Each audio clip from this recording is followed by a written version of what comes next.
What does it mean to you on that album? I was 18. I was trying to figure it out. They were like, "You're the big rapper. Like, make an album." Because people forget the anticipation for that album was so off the charts. And for reasons you couldn't control. For reasons that were genuinely important to your mum.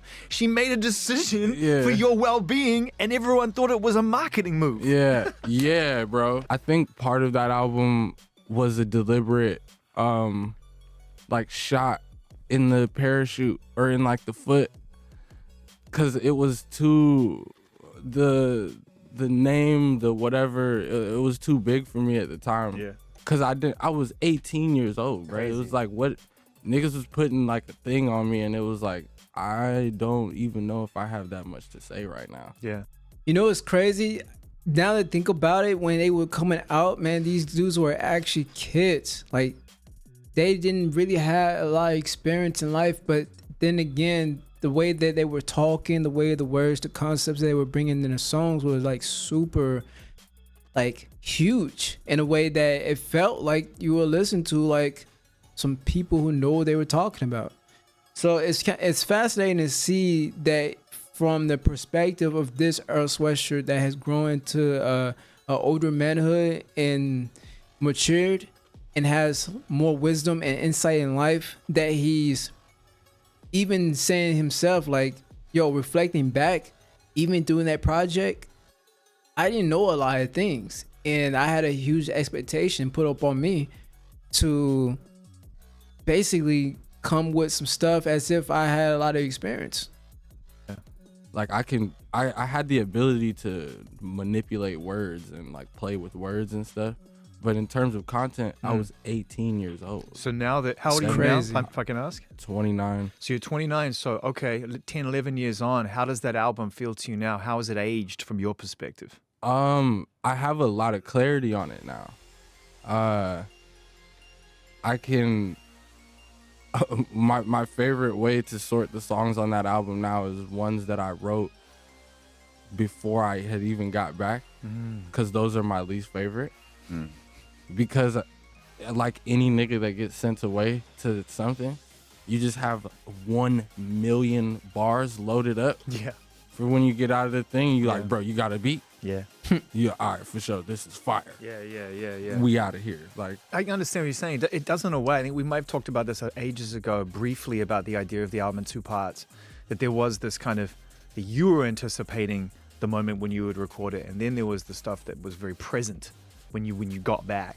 The people you put yourself around, the fact that you harnessed a lot of the production duties yourself and didn't just hand it over to a bunch of beat makers and say, send me hot tracks and I'll jump on it, whatever. I still think I was figuring all of that out. So it was, if you look at that album, there's like a combination of all of that. Yeah. There's like my first beats on there that I just cannot stand right now. What's the oldest beat on there? What's the oldest beat you made on there? Oh my God, Which I'm track? gonna start it off with that Chum. That's nothing wrong bruh, with that. I can't get jiggy with this shit. That's nothing wrong with that. I can't get jiggy with this shit. No, it's crazy. Chum was actually, that was rocking. I was playing that a little bit back, the Chum one. It's really interesting because like Earl Sweatshirt's sound has completely evolved, and you can see some of the influence that his friends had on him at that time, and him figuring out even to his production, and now where he's at in his ears musically and artistically, how it had completely changed. This guy's very deep into the concept of how he talks about his music and how he's very passionate, you can tell. He don't just make music just to make it. He make it to express.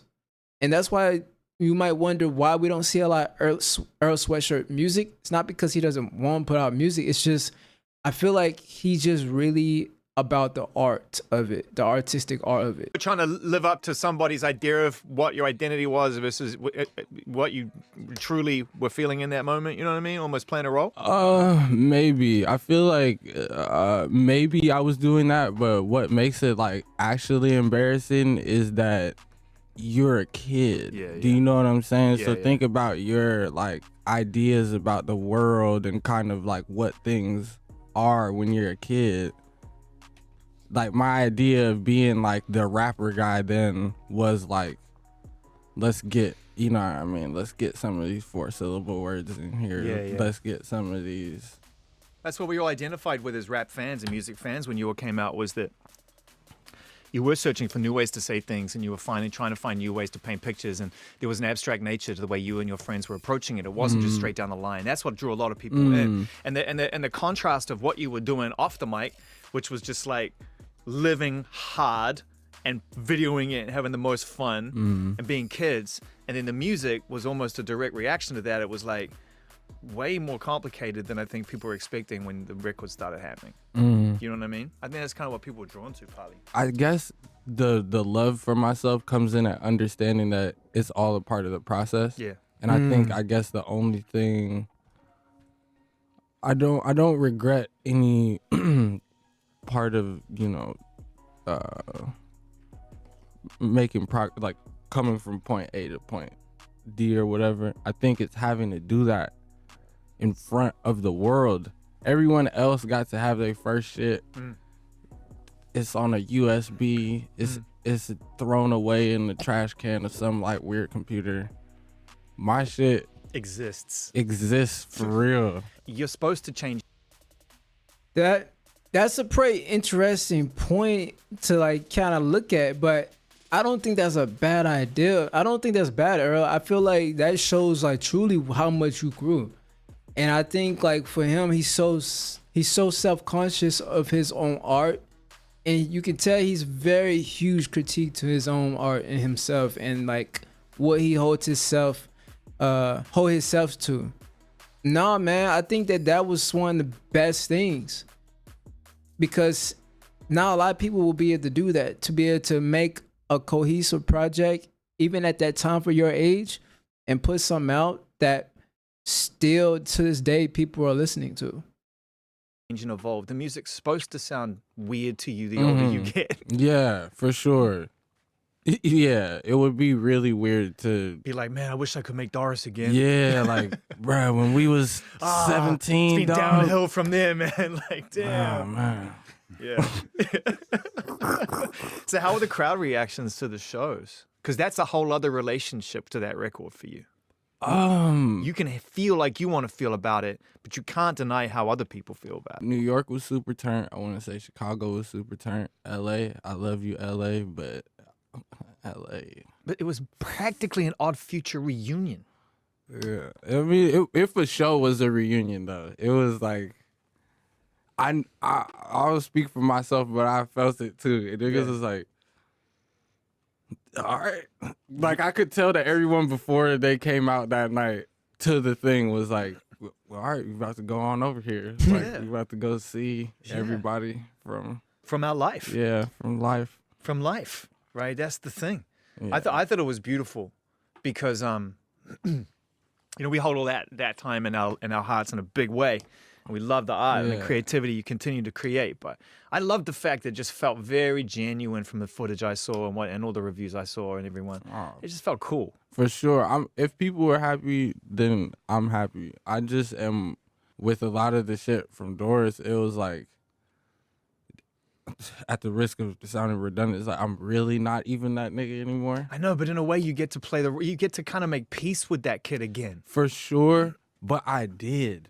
I've already done that, me by myself. I've loved on that person and everything. So, you know, it's really interesting too that I want to also mention here is I can see from the years that he's been in the game how that can also play effect. Like, I see what he's talking about now. Now that I'm listening more to it, he's saying like, yo, that first project I put out, and because it was such a huge success to it, people expect me to play that song and make that music like that.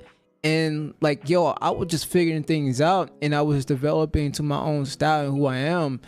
And like, I met peace with that. Like, I evolved. I'm like, okay, I'm good. I don't want to be in that type of box.